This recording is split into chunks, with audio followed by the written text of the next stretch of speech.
Good enough. You run over, dive under, worming your way. I did not want to go into a combat situation with this fucking horde, so that's why I'd hid under here. You run over, dive down, worming your way under the demon corpse. The body is very heavy, but it is slick with blood and some other secretion which enables you to slide underneath.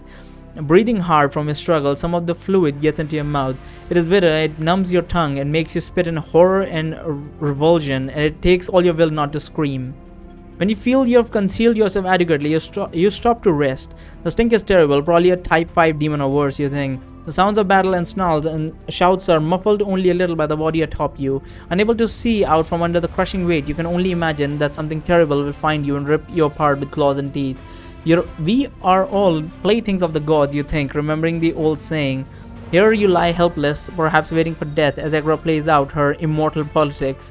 Lying here certainly isn't doing any good for your sister, Tamara, either. Still, neither would it do her any good for you to get yourself killed. You may be the only one left to care for her. Agra says Tamara is more capable than you give her credit for. That might be true, but she's still the little girl you remember. Pigtails like horns and a joyful smile. Maybe she found a young man back in Windborn. Maybe someone else to care for her. Maybe. But with House Ruda here after her, such a man would likely be in great danger too, perhaps even already dead. The thoughts are pushed aside as you hear the sounds of battle cries. Sound of battle rises up, and new battle cries joining in what sounds like yet another language that you do not understand. You wish you had Agra to tell you what is happening.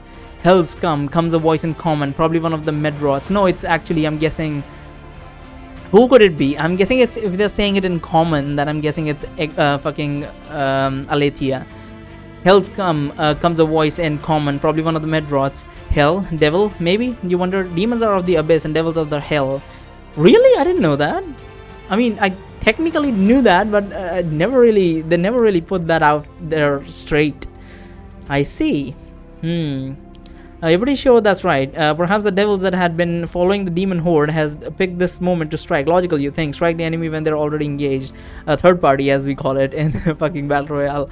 The clanking of steel and the shouts of battle intensifies. You feel a number of impacts around you, and once additional weight crushing down on you before releasing. Like there's something stepping on the body on top of you. To distract yourself from the terrible sounds, you consider what you might do next. If the devils triumph, that might be better for you. Devils might be as evil as anything else, but from your experience with Varys, it seems that they're not the kill on sight type fiends that the demons and the Medroths are. Maybe you could bribe the devils if they catch you. You have your mermaid treasure buried in the sand beside the river. Do devils care about gold? Probably want my soul, you think. There's no way you're bargaining that away. You've certainly earned a place in Or's domain, hopefully a good place, if such a place exists in the House of Trickster. Man, this is a lot of monologue. Like, this is good. I like this because there's constantly in this show is like action, do this, do that, this is happening, that is happening. So it's a good thing that in this situation that our boy can sit down, relax to some extent, and think about his life and where it's going and all the shit that's going down, which is fun. It kind of like, enhances the story to some extent. My health is super low. The sounds of battle and the dying are beginning to fade. Either the battle is moving elsewhere or the combatants are starting to thin as they slay each other. They will come for the wounded, you think. True, hiding may keep you alive in the time being, but not likely for long. Remembering how the demons chased that cat and found that old man, and they will eventually find you. And the godling of war, well, you might be even worse. No one was left alive in this district. Perhaps it's time to get out of here if you can, or at the very least have a look around. Slowly you wiggle your way out from under the bulk of the demon above you and peek out. As you emerge, the clanking of steel on the steel gets louder. Unfortunately, there's a pile of demonic bodies nearby that block your view of the source of the melee. Nothing else alive is inside. You pull yourself out and begin to crawl as fast as you can towards the alley you considered earlier, weaving your way through the ghastly corpses over limbs. As you finally get to the entrance of the alley, you get up from the ground and crouch below, pressing against a brick wall as you look out on the battlefield.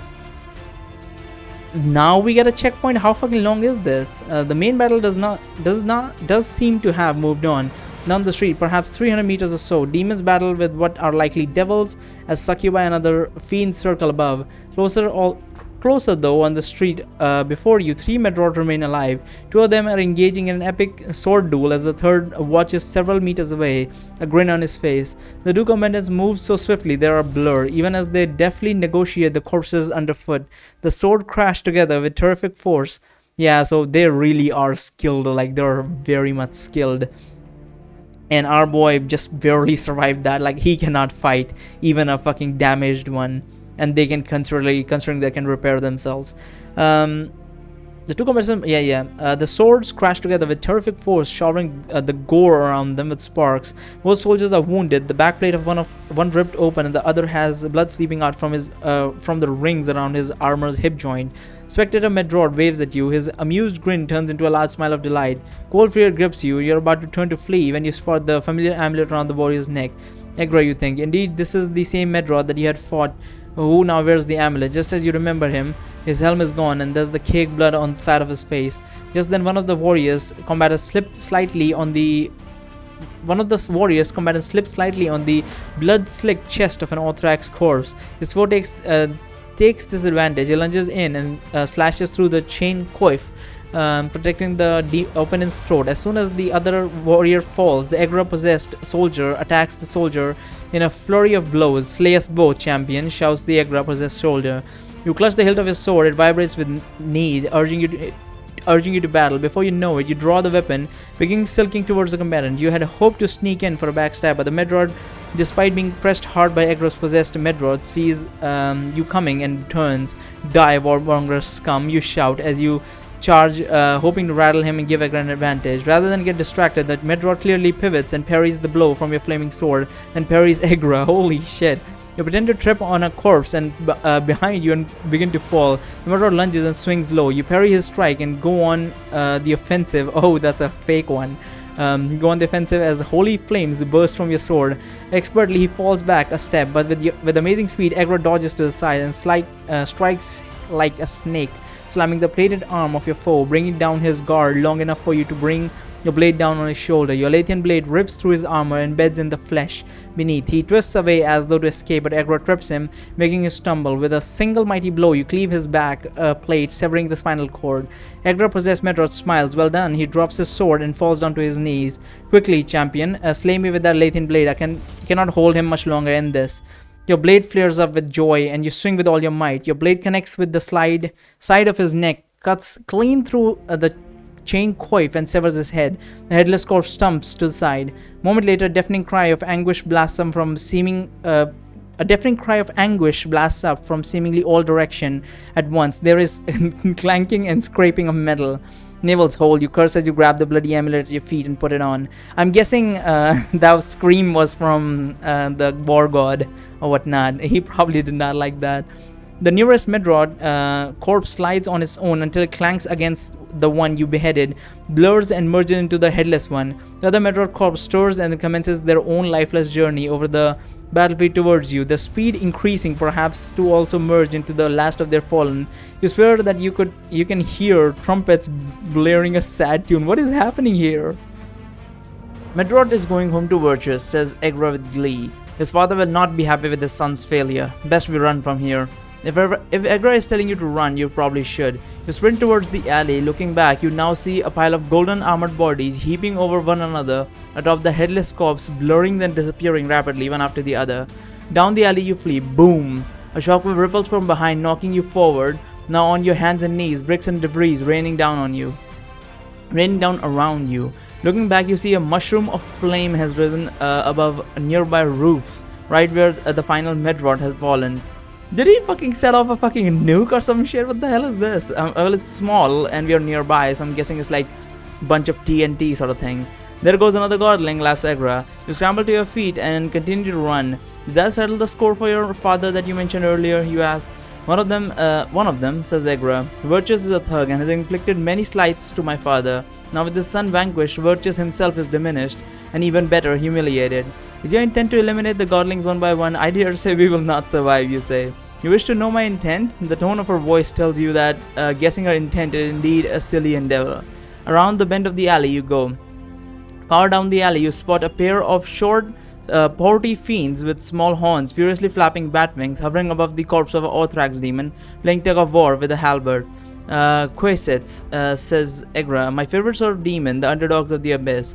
Their movement must have caught both Quasets' attention, because they cease their struggle and look over at you. Raise your glowing sword. The Cerberus fiends drop the halberd, flap to the sky, screaming in the foul language, likely calling for reinforcements. For the barest moments, you consider unsinging your bow and taking some pot shots at them, but they're quickly out of range. You run down another alley and into a larger street. There are more demons here, many of them picking over the dead. Obviously, your previous army has since been scattered to take cover, both to hide from these demons and to catch your breath.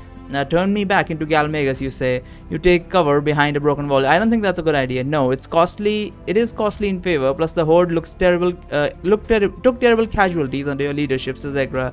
You set me against the god of war, you say. Godling, corrects Egra.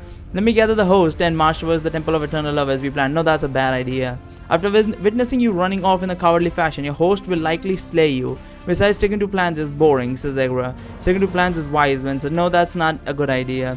The thought is cut off by a blood-curdling, otherworldly scream coming from behind. It is not a scream of fear. Best we keep moving, champion, says Egra. You do as she recommends and sprint out from your hiding place, hoping to get to the next alley before you're noticed. Unfortunately, the demons on this street spot you immediately, snarl as they bound towards you. Down the alley you go, into a burnt-out building. Out the other side, there's a shout from above. You look up to see one of the small quasins hovering above, around 50 meters away, pointing at you. So he's like following us and like giving away our position, I'm guessing. There's a ruin of a house nearby that you won't be able to hide in, but that won't do you much good if that Quasis tells on you. What do you do? Try to lure the Quasid away with a illusion. Yeah, I think that's a good one. Let's lead it away. Morale increases 2, favorite increases 3. You dash into a half-destroyed house as the Quasid continues to shout, make an illusion of me running away, Egra. Classic, my champion, she says. Feel the release of power, and then you're standing a meter away, grinning at you. Your illusory doppelganger gives you a wink and then dashes out into the street. Sure enough, you hear the heightened shouts of the Quasids. You go to the window to watch. Your illusion dashes down the street with abandon and screaming in unbridled terror as the Quasids follow overhead.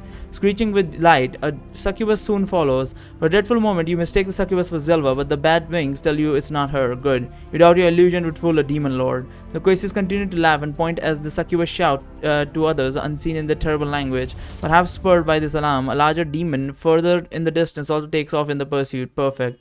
Deception appears to have worked well.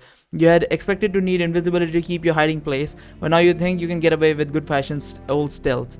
You creep out into a back street, keeping to the shadows and on the eaves of the buildings. Do they have night vision? Can they see through the shadows? To your right, says Egra, her voice bored and perhaps tired. You're not leading me to another godling, are you? You say. Egra does not answer. You suppose you have no reason to believe an answer from her anyway. You slink along, keeping low. There's a pair of giant corpses, thankfully, that appear to have been carefully propped up, sitting back to back. We're pretty sure their heads have been exchanged based on the blood and the sea. What type? Oh, right, the art. Demons have art, right? We're pretty sure their heads have been exchanged based on the blood and the cease around their necks. Also, one giant's head, a woman's, is going by her face. A giant is a woman, okay. A woman's going by her face is on the man's body and vice versa. Lifetime of nightmare fodder, you think. Just then you spot something out of the corner of your eye. Through the smashed out window of a clothing shop that overlooks the dead giants, you spot a deep shadow in the shape of a man. His form has no angles or features. His face is smooth without a nose, eyes or mouth. Thanks to the dark vision of the Darwin concoction gave you, you see this thing as a shadow of substance. Speaking of nightmares, says Egra, that's a shadow demon, nasty things. No, he was hiding, so draw your sword and charge. Morale increases 1. You draw your sword and charge towards the window. As expected, your weapon glows fiercely. The darkness should die by the light, you cry. Why would you scream out these cringy ass lines? In the dark, indeed, the shadow monster seems to shrink back for a moment, but then it swiftly transforms into tendrils and wash out of the window, then form again into the shadow man standing on the street. Alethea's bitch, hisses a new voice in your head. The shadow arms of the demon elongates, his finger turned into talons. In a flash, your flame bursts into flames. The shadow creature's face slightly before the light. There's a hissing of anguish in your mind as the beast lashes out with his talons. You meet its arm with your weapon and feel a slight jolt as you rip through the shadowy form. Life increases 3. Great, I'm about to die. Morale decreases 1. After slashing through the shadow arms, you continue your charge to get in range of the torso of the monster. Shadow tendrils burst out from its body like erupting snakes. You slash through them, the feeling like cutting through wine. But a few get through and wrap around your shoulder. Intense coldness fills you. You scream in pain as you push through, slash the thicker midsection of the demon. The flames of the Aletheia diminish as though fighting not to be quenched. Oh, yet in the end, the holy flames win out. The shadow demons burst into wisps of shadows and then disappear. The scream inside your mind, and your vision goes dim for a moment. You take a a shuddering breath of air, and stagger back.